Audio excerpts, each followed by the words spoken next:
Que la gracia de nuestro Señor Jesucristo esté contigo. Gracias por estar aquí y juntos poder estudiar lo que es la hermosa carta del libro de Filipenses.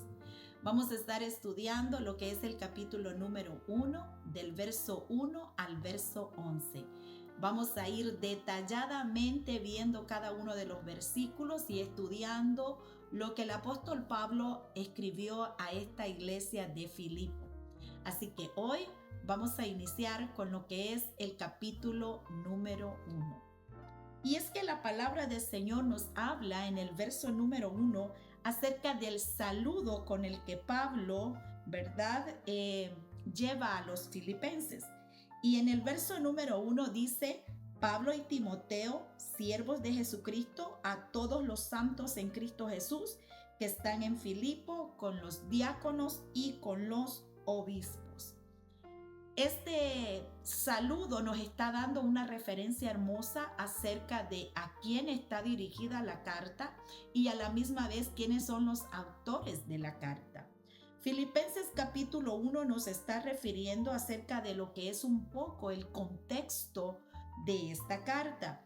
Y realmente vamos a estudiar cómo en el capítulo, en este verso número 1, iniciamos con lo que es este saludo. Antes que nada, recordar que el autor de esta carta o el escritor de esta carta es el apóstol Pablo, Pablo de Tarso. Ya no es Saulo de Tarso, sino Pablo de Tarso. Y el destinatario de esta carta es Filipos, la iglesia de Filipos. No es a la ciudad de Filipos, sino a la iglesia de Filipos. La fecha en la que esta carta fue escrita aproximadamente en el año 60 al año 62 después de Cristo. El lugar donde esta carta fue escrita es muy probable que esta carta fue escrita desde la prisión en Roma. Y el tema central de esta carta es el gozo en medio de las circunstancias y el progreso del evangelio. Es que la iglesia de Filipos fue formada, ¿verdad? O fue fundada por el apóstol Pablo en su segundo viaje misionero. Eso lo vamos a ver en el relato que tuvimos ya en la introducción, en Hechos capítulo 16. Cómo una iglesia fue generosa y fue fiel, ¿verdad? Apoyando al apóstol, pero allí nosotros vamos a ver cómo se formó lo que fue la iglesia de Filipos. Ahora esta iglesia en el año 60, al año 62 ya tiene un récord, tiene años de haber sido formada. Pablo está preso en Roma, a quien ahora viene y le dirige esta carta. Recordemos que las cartas del apóstol Pablo son cartas para motivar, para exhortar, para guiar a la iglesia en aquel momento. Quiero que entendamos que el contexto que hoy nosotros tenemos es que muchas veces, ¿verdad?, los obispos o los diáconos están allí con las iglesias supervisándole. Pero en el tiempo antiguo para Pablo esto era muy difícil a causa de las distancias y a la misma vez de poderse movilizar, en este caso, ¿verdad?, desde Asia hasta Europa. El apóstol Pablo se movía, claro que sí, a través, ¿verdad?, de barcos, pero había momentos donde él no podía viajar y por eso hizo uso de lo que es la escritura para poder enviar lo que son cartas. Y creo que es algo interesante porque además de ser escritos que pueden llegar al destinatario y ayudar a la persona que estaba recibiendo, y en este caso a la iglesia de Filipo, es una manera de recordar no solamente lo que se escribió en aquel momento, porque ahora es evidencia que nosotros tenemos 21 siglos después esas cartas que el apóstol Pablo, dirigido por el Espíritu Santo, guiado por el Señor, escribió para poder edificar o para poder tratar un tema en específico a la iglesia de ese momento. Y es a la iglesia de Filipos a quien el apóstol Pablo dirige su carta y dice: Pablo y Timoteo. Este es un saludo apostólico. Pablo y Timoteo, que se representan como siervos del Señor. Primero que nada, lo que está destacando cuando dice siervos del Señor, está hablando acerca de la humildad del liderazgo cristiano. Es que los líderes cristianos no somos llamados para que nos sirvan, sino que somos llamados para servir. Este es el ejemplo de nuestro Señor Jesucristo. El ser Dios y no estimar a ser igual a Dios como cosa que aferrarse, dice que se humilló hasta lo sumo, haciéndose semejante a la condición de hombre. Y estando en la condición de hombre, todavía, dice la palabra del Señor, se humilló muchísimo más.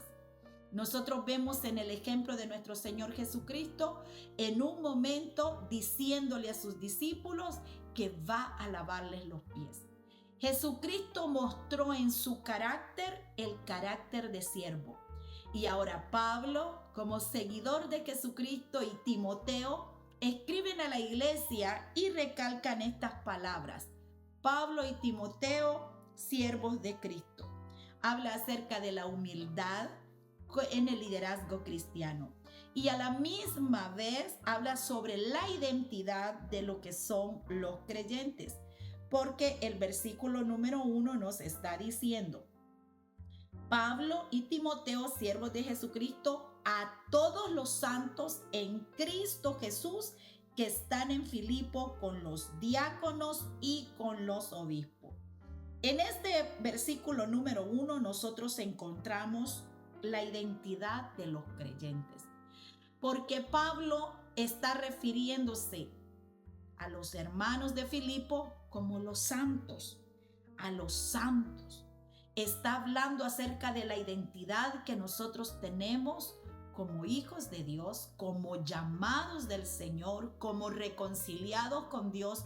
Hemos pasado de muerte a vida, de oscuridad hacia la luz, y de tener una vida depravada a pasar a ser hombres y mujeres santos. Por eso es que Pablo identifica a los creyentes como santos, la gracia y la paz como fundamento de la vida cristiana, porque dice gracia y paz, entendiendo que la vida cristiana debe de estar llena de la gracia, pero también debe estar llena de paz. ¿Qué es gracia? La gracia del Señor es el favor inmerecido que nosotros nunca lo vamos a poder alcanzar, pero que a pesar que nosotros hemos fallado al Señor, su gracia nos cubre de todo pecado. Y de la misma manera nosotros debemos demostrarle gracia a aquellos que en algún momento han fallado delante del Señor, y no tener un dedo acusador, sino una mano que se extiende, así como la mano de Dios se ha extendido sobre cada uno de nosotros. ¿Y qué no decir de la paz? Esa paz que no se mide a través de las circunstancias que nosotros vivimos, sino esa paz que sobrepasa todo entendimiento. Por eso es que en este primer saludo vamos a encontrar identidad en lo que el apóstol Pablo está diciéndole a los santos en Filipo, recordando que nuestra identidad está en Cristo y no en nuestras circunstancias. Pablo, representándose como un siervo de nuestro Señor Jesucristo, que eso en el griego es un doulos, que significa un esclavo voluntario. Porque la iglesia también está compuesta de santos, o sea, de hombres y mujeres que están apartados para Dios. Y a la misma vez, Pablo en este versículo número 1 nos está hablando de el liderazgo, ¿verdad?, que está organizado en la iglesia. Recordando que nuestra identidad en Cristo es que somos siervos del Señor.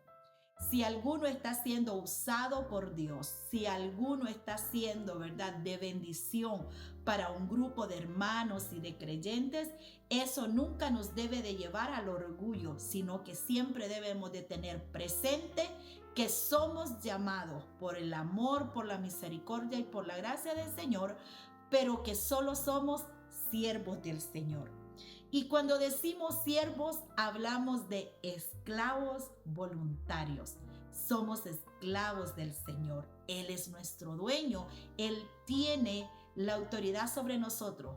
Pero no es cualquier esclavo, sino aquel esclavo, no que está a la fuerza, sino aquel esclavo que está voluntariamente bajo la autoridad de su Señor.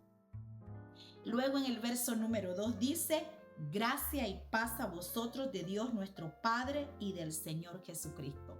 Hablando en este caso acerca de gracia y paz, pero a la misma vez de la autoridad divina del Padre Celestial y de nuestro Señor Jesucristo. Es que vivir bajo la gracia inmerecida del Señor va a traer a nuestra vida como resultado la paz. Por eso es que la gracia trae paz, bajo la autoridad del Padre Celestial y bajo la autoridad de nuestro Señor Jesucristo. Ahora, en el verso número 3 hasta el verso 11, nosotros vamos a encontrar una oración de Pablo hacia los creyentes. Y nosotros vamos a ver cómo el amor de un apóstol hacia un grupo de creyentes, hacia los hermanos en Filipo que tiene tiempos de no verlos, se expresa en estos primeros versos con una oración. Qué lindo es poder ver el corazón de un apóstol que ama, de un hombre de Dios que ha recibido la gracia del Señor y que entiende que la iglesia lo primero que más necesita es hombres y mujeres que oren por ellos. Por eso es que en el verso número 3 dice, doy gracias a mi Dios siempre que me acuerdo de vosotros. Pareciese que el apóstol Pablo los tenía presentes en su mente y en su corazón. Y cuando él está en oración, el apóstol Pablo está recordando a los hermanos, pero cuando los recuerda, no recuerda a los hermanos como hermanos que te traen problemas, como hermanos que te agobian, como hermanos que traen angustia a tu vida, sino que trae a su corazón hermanos que bendicen, hermanos que necesitan ayuda, hermanos a los cuales nosotros podemos ir al Señor y decir, doy gracias por ello. Pablo recuerda con gratitud a los hermanos de Filipo y no los está recordando con queja, sino que los está recordando con gratitud. Por eso en el verso 4 dice, siempre en todas mis oraciones rogando con gozo por todos vosotros. Ora con gozo, pero con amor genuino. Hay algo especial en el corazón de Pablo hacia esta iglesia, porque está orando, los recuerda, agradece por ellos, pero a la misma vez dice, siempre en todas mis oraciones estoy rogando con gozo. O sea, estoy pidiendo por ustedes con gozo. No le es fastidioso, no le es pesado estar en oración al orar por ellos. Y quizás aquí quiero tocar un punto importante sobre un tipo de oración que nosotros debemos de aprender a hacer. Porque muchas veces nosotros vamos a la oración, pero nuestra oración es meramente egoísta, a tal punto que nosotros pedimos por nosotros. Y claro que está bien orar por nuestras necesidades, pero el apóstol Pablo nos está enseñando en este hermoso pasaje que en sus oraciones él tiene un tipo de oración, una oración por los hermanos. Y ahí estamos hablando de una oración que intercede por otro, no un corazón meramente egoísta orando por sus propias necesidades. Y mira que Pablo está en la cárcel, bien le haría estar orando por él. Pero aún estando en esa situación, él dice, estoy con gozo, estoy orando por ustedes, con ese amor genuino, con ese amor que le produce al apóstol Pablo el estar clamando por los hermanos. En el verso número 5 dice, por vuestra comunión en el evangelio. Esa palabra comunión en el griego es koinonía, lo que significa una participación activa. Esa palabra comunión habla de que los hermanos estén en común, en ese común unidad, en ese común acuerdo. Por eso es que nosotros vemos que el apóstol dice, estoy orando para que ustedes estén en esa koinonía, en ese compañerismo, en lo que eso significa que ustedes estén bien. Y me encanta ver en este verso, ¿verdad? Porque dice en comunión con el evangelio. En el evangelio. Entonces está refiriéndose que ese amor y esa coinonía y ese compañerismo es algo que se desarrolla cuando todos tenemos una misma meta. Primero que nada, glorificar el nombre de nuestro Dios, servirle al Señor y estar en armonía con los hermanos. Algo que hace falta mucho hoy en la iglesia del Señor. Porque hoy estamos viendo a cada líder espiritual levantando su propio reino, cada uno teniendo su propio grupo y diciéndole a otros: no te juntes con los de esta iglesia, no te juntes con estos hermanos porque no son de nosotros, porque no son de nuestro grupo. Y muchas veces pensamos que somos llamados de Dios para hacer nuestro propio reino, pero no hay cosa más equivocada. Porque el apóstol Pablo dice: estoy orando por la comunión que ustedes tengan en el evangelio. Que probablemente en el evangelio vamos a encontrar hermanos con diferentes culturas de diferentes países. Quizás en el evangelio vamos a encontrar hermanos que tienen diferentes costumbres, pero eso no significa que no son nuestros hermanos en Cristo Jesús. Que la unidad y que la coinonía debe de estar en el pueblo del Señor. Luego el apóstol Pablo dice: sabiendo esto, que el que comenzó en vosotros la buena obra, la perfeccionará hasta el día de Jesucristo. El apóstol Pablo, sabiendo los inicios de la iglesia de Filipos, Hechos capítulo 16, cómo inició y quiénes son los hermanos, el apóstol Pablo se refiere a ellos en este verso 6 diciendo: sabiendo que el que comenzó la buena obra la perfeccionará. ¿Cuánto es lo que la iglesia ha recorrido? ¿Cuántos hermanos son los que han llegado? ¿Cuántos son los nuevos que han aceptado a Cristo?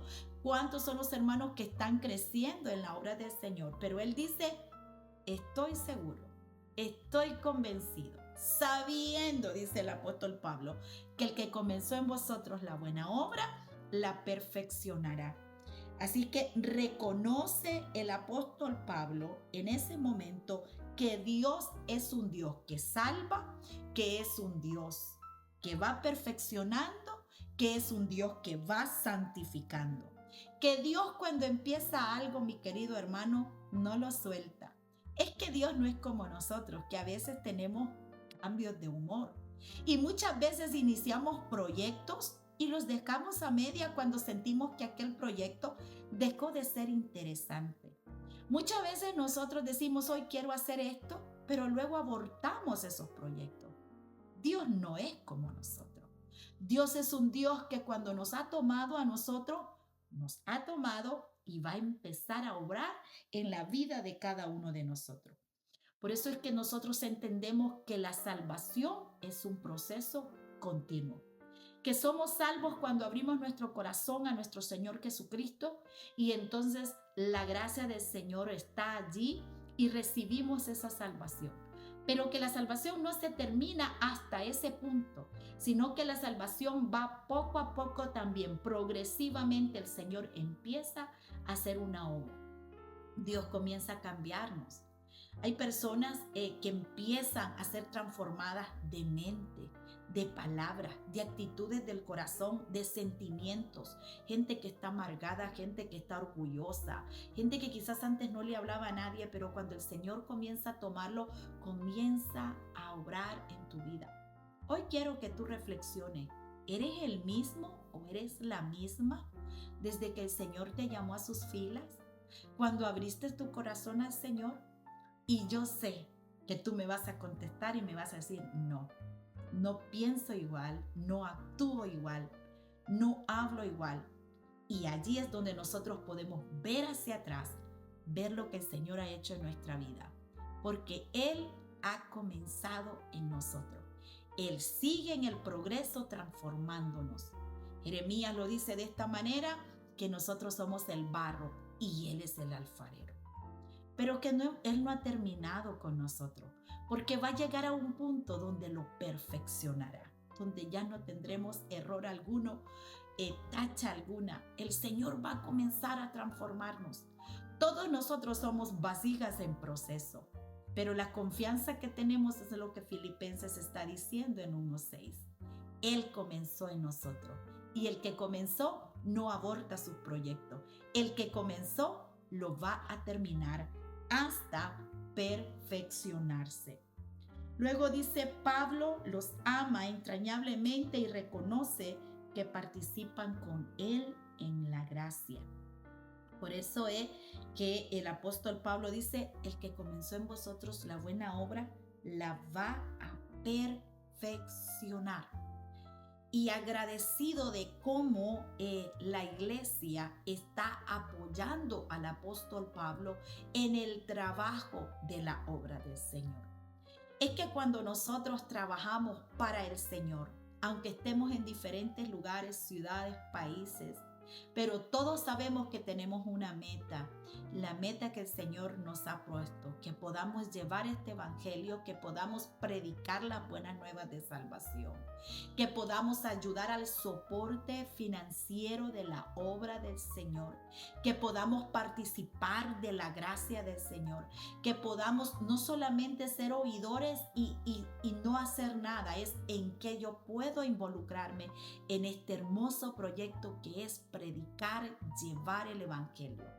No todos predican, claro que sí, no todos enseñan, pero hay otros que oran, hay otros que ayudan y todos tenemos una misma meta, el poder fortalecer y el poder llevar este evangelio a las personas que no han conocido al Señor.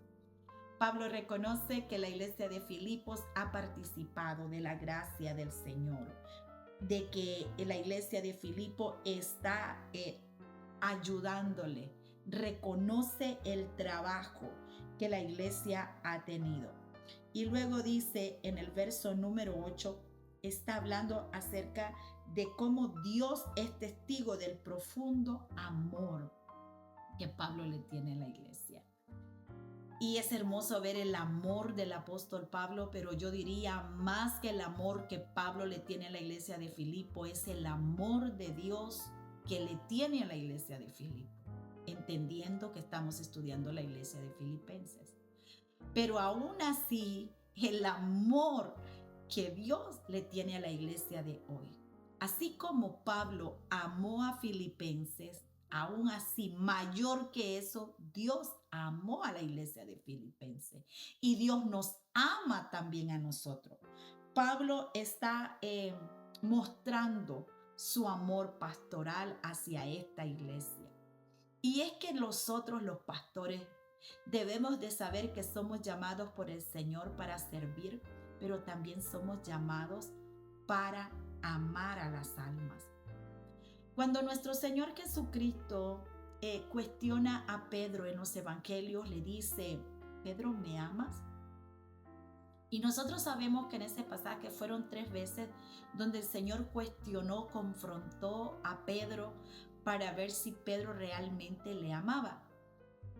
Y la respuesta de Pedro es, Señor, sí te amo. Entonces el Señor le dijo, apacienta mis ovejas. Pedro, ¿me amas? Sí, Señor, me amas, apacienta mis ovejas.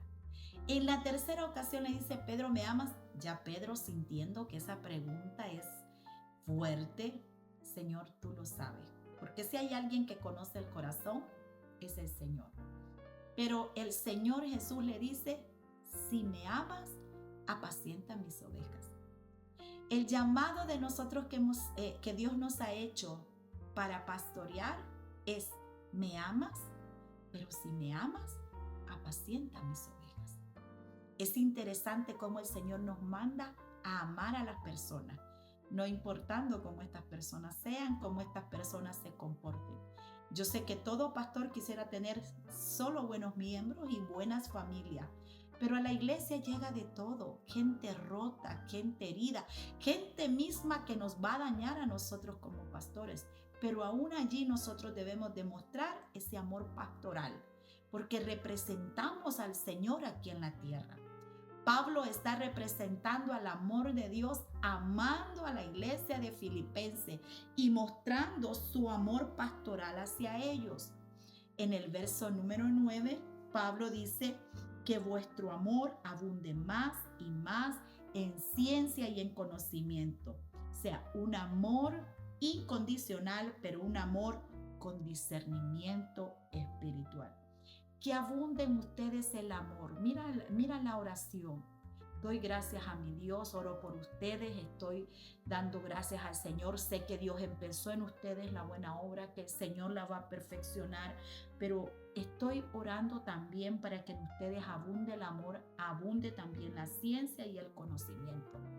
O sea, que ustedes crezcan espiritualmente, que podamos crecer, y creo que el mismo llamado o la misma oración para la iglesia filipense es la oración para nosotros.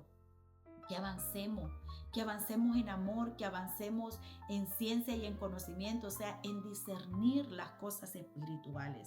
Ese discernimiento que el Señor le pide a la iglesia, que avancemos, que ya no seamos niños fluctuantes, que ya no seamos niños buscando una u otra iglesia, porque muchas veces buscamos que las iglesias se acomoden a nosotros, como que si la iglesia fuera un par de zapatos. Tú vas a la zapatería y tú te mides los zapatos y el que más te quede o el que te calza bien, con ese tú te quedas. Entonces ahora vemos una generación de creyentes sin convicción que vive buscando iglesia como que si fueran zapatos, que le calzara su medida. Y lamentablemente este tipo de personas lo que viene a hacer es a desacreditar la obra del Señor. Porque no es que tú busques una iglesia perfecta, porque muchas veces nosotros buscamos la perfección, pero nosotros somos los imperfectos. La iglesia de Cristo está llena de muchas imperfecciones y lo vemos a lo largo de las cartas del apóstol Pablo, que muchas veces reprende a las iglesias. No se trata de tener una iglesia perfecta, se trata que tú busques someterte bajo la autoridad y bajo el dominio del Señor. Que seas un hombre o una mujer con amor, que aprendamos a amarnos los unos a los otros, a pesar que haya diferencia. Que podamos ser gente de discernimiento, gente que entiende el mundo espiritual, que no se deja guiar por situaciones o circunstancias que se viven en la iglesia de hoy en día. En la iglesia siempre van a haber dificultades, pero recuerda, una iglesia no es un par de zapatos. Nosotros tenemos que entender que necesitamos aprender a discernir mucho mejor y vivir en una vida piadosa delante del Señor. Y que demos, dice en el verso número 11, frutos de justicia que glorifiquen al Señor.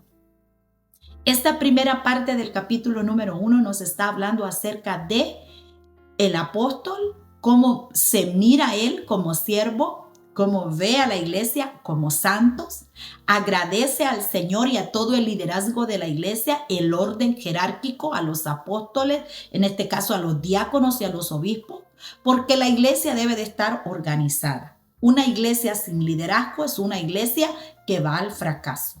Cuando hay líderes piadosos, ordenados, que guían a la iglesia, esa iglesia va a ir avanzando. Y el apóstol Pablo dice: yo doy gracias a Dios por ustedes, que ustedes crezcan, que ustedes avancen, que Dios está obrando en ustedes.